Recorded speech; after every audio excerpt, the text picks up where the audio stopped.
लोकशाही मराठीच्या दणक्यानंतर म्हाडाला जाग, कंत्राटदाराकडून उरलेल्या भिंतीच्या दुरुस्तीचं काम हाती, भिंतींना सिमेंट भरण्याच्या कामाला आता सुरुवात. आम्ही जुन्याच मागण्या नव्यानं करतोय, मराठ्यांना सरसकट कुणबी प्रमाणपत्र द्या, तातडीनं हैदराबाद गॅझेट लागू करा, मनोज जरांगे पाटलांची मागणी. संतोष देशमुखांची क्रूरपणे हत्या करण्यात आली, संतोष देशमुखांच्या मारेकऱ्याला फाशी द्या, मराठा आंदोलक मनोज जरांगे पाटलांची मागणी. वाल्मिक कराड एक विकृती, सत्ताच अशा लोकांना मोठं करते, आमदार जितेंद्र आव्हाडांचा पुन्हा एकदा घणाघात.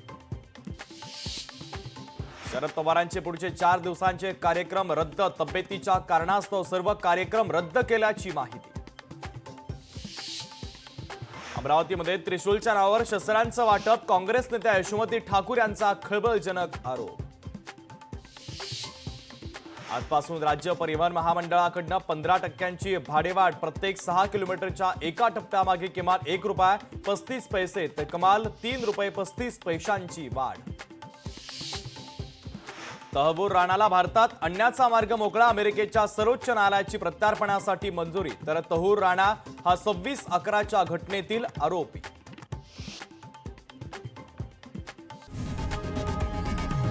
लोकशाही मराठी ऐका, पहा, जागरूक रहा.